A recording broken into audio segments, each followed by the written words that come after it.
In today's video, checking out the Fender Pro Reverb amplifier. I've had so many requests to review this over the last few months, so thank you for all the suggestions, and a massive thank you to Fender for the loan of this. I don't get to keep it, nor are they paying me to make this video, so all thoughts about this will be my own, and I'll let you know what I think about it at the end of the video. If you want to find out about this, I'll leave some links in the description below. You're going to hear how it sounds in a backing track, and then I'll do my regular video. Let's get into it.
Here's the amplifier up close. Now, the thing I really love about this is its simplicity. You'll either like this or you won't, but for me, this is perfect. On a Deluxe Reverb, for example, I'm always avoiding the normal channel because I love the reverb, and occasionally I'll also want to use the vibrato. This just has one channel, so if you're like me and you sort of always avoid the normal channel, then you'll probably get a kick out of this. We get a volume control over here, a 3-band EQ, reverb, a speed and intensity control to control that vibrato circuit. We get a bright switch over here as well. Now, the bright switch does add a lot of top end, and I'll show you that in this video. As you can see on the inside of this amplifier, we get a 12-inch Celestion Neo creamback speaker, and this also helps keep the weight of the amplifier down, which is another thing I love about this. This doesn't feel that much heavier than a Deluxe Reverb, the valve version, right? Not the Tone Master, but in terms of its weight, this is more than manageable. I would have no problems getting this around. One of the best things about this being that it does have a similar form factor to a Deluxe Reverb. We get those 6 L6 output tubes, which allow the amplifier to sound bigger and fuller and have a little bit more headroom, and I'll show you some close-ups of that on screen because I'm on a terrible angle doing this particular section. So there's a few things going on the inside of this amplifier that allows it to feel as good as it does to play. We get the rectifier sag built directly into the transformer. Sag is one of those things you'll notice when you play and you dig in, it kind of gets squishy. It definitely has that feel once you start cranking the volume all the way up. Pro Reverb amp also features the reduced negative feedback for greater touch sensitivity. Along with the custom-made Schumacher transformers, we get the genuine tube-driven spring reverb. So if you're a big fan of how a Deluxe Reverb sounds, for example, you'll get a kick out of how great the reverb is on this. Not only do we get a cover for the amplifier, but we also get a foot switch included that allows us to turn the reverb and vibrato on and off. All right, let's get into it. I'm going to start with my Kiesel electric guitar. This is an S6 custom model with Johnny Highland pickups. And we've got the amplifier set to 5 across the board. 5 on the reverb, 5 on the bass, middle, and treble, and also on the volume. And the vibrato circuit is currently off. I have the amp mic'd up with a Shure SM57 and a Sennheiser E906. This is neck pickup. Here we go.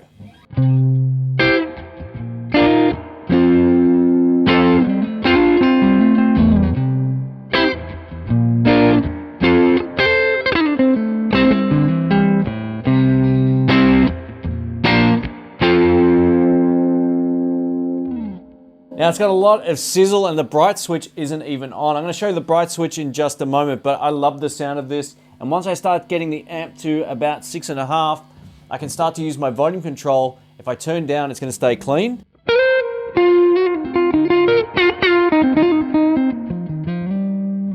And when I turn up, it's just got a bit of hair on it.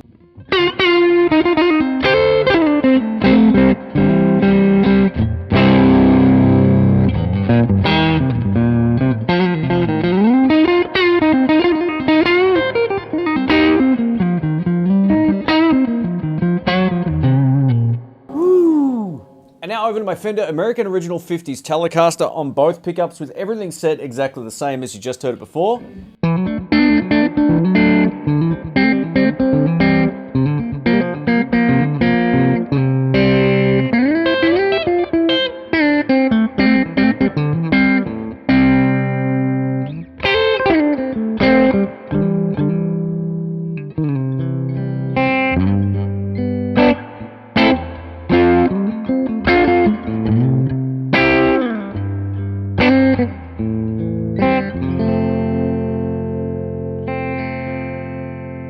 Pick soft, it cleans up, pick hard, and you get a lot of attitude neck pickup.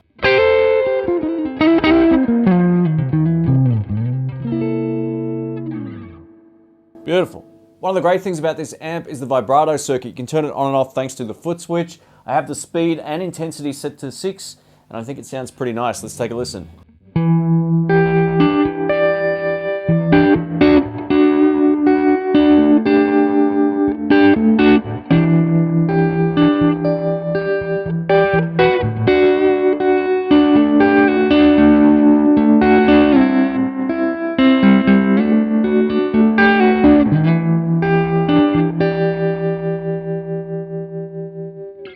Yeah.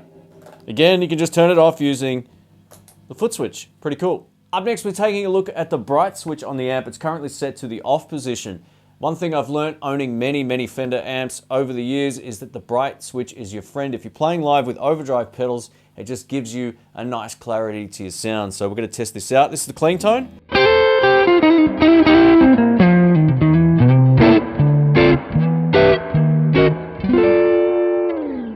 This is with the Maxon Overdrive OD808.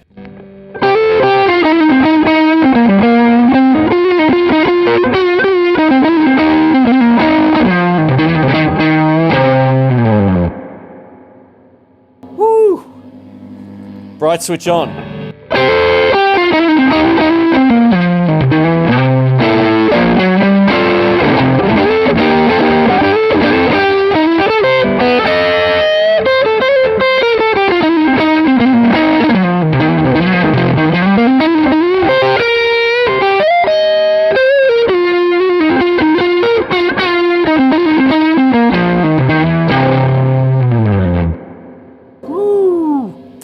That's the tone. That sounds awesome in the room. I hope it records almost as well as what I'm hearing it in here. Now, if you love those in-between strap positions of both neck and middle and bridge, take a listen to this. I just turned the volume of the amp down. The bright switch is still on, which is how you get this sound. I've also turned down the treble a little bit. Here we go.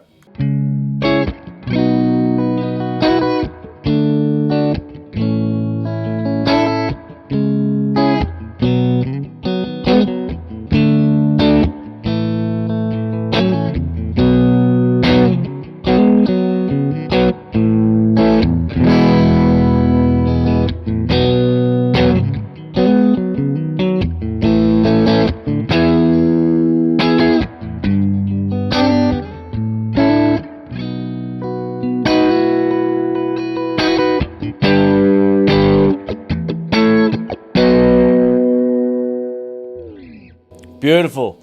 And now over to bridge and middle pickups. These are just great classic tones.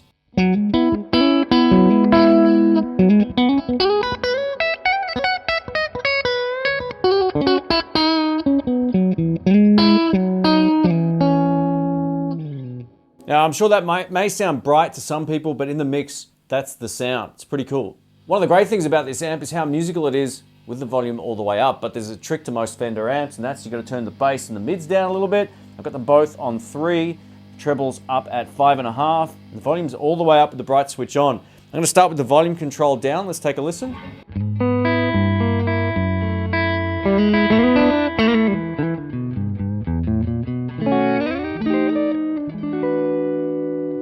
A little bit more.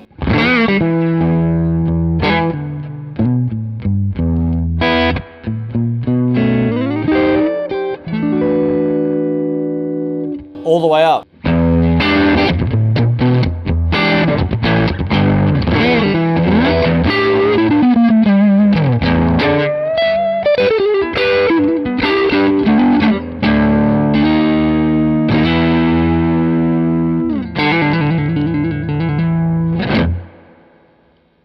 And lastly, let's try some overdrive tones with my Telecaster for some rhythm guitar stuff. This is neck pickup.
Without question, this was the loudest I've had an amp in a long time.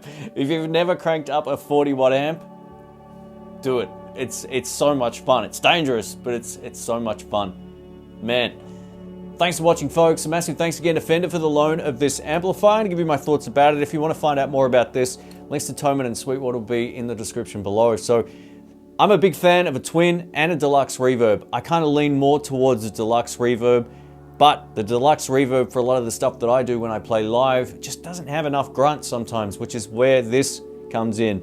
This is pretty much the perfect amp. It's the same physical footprint, give or take, than a Deluxe Reverb, but it's got those 6L6 output tubes and 40 watts. It's pedal friendly. Just know though, there's no effects loop, so everything goes into the front end, but everything's really musical going into the front end. I'm yet to hear this recording back, but I hope it sounded good on the video. I love the feel of this amp. It's somewhere tonally between a twin and a Deluxe Reverb, except you get natural tube compression and overdrive if you turn it up enough, which takes, you know, if you try that on a twin, you'll kill yourself. It's way too loud. So it's got way more headroom, I think, at least to my ear. I don't have a side-by-side with the Deluxe Reverb here right now, but I think it's got more headroom, it's louder, it's just fuller sounding. Those 6L6 output valves just really do sound big and full, and I dig it. I love its simplicity. The speaker in here is great as well, so well done, Fender. It's great to see some great speakers going into some of their stock line. Now, there's a massive back order of these in Australia, so I was lucky enough just to get one on loan for a short period of time. If you enjoyed this video, please give it a thumbs up. I appreciate that. If you have any questions about this, let us know. But man, I love its simplicity. I love its tone. It's got all the classic Fender stuff. And if you like the Fender stuff, you'll get a kick out of this. It doesn't have any drive channel or anything like that, so you plug in and that's what you get. Now when it comes to the reverb and vibrato, the spring reverb's nice and musical, the vibrato's nice and musical, and the combination of them both is great. One thing I did notice, however, I couldn't use the vibrato on the amp without the foot switch plugged in. That's a little bit of a downer. I was fiddling with it before. I was like, oh, I gotta get the foot switch out to get this to work. yeah, I kind of wish you could just go over and just play with it without having to get the foot switch out. It's not a big deal, but definitely worth mentioning. If you have any comments or questions, leave them below. I'd love to hear what you think. Again, thanks to Fender and Jamal for the suggestion all those months ago. So yeah, it's great to have this on the channel, and let us know what you think. Thanks again. Catch you soon. See ya.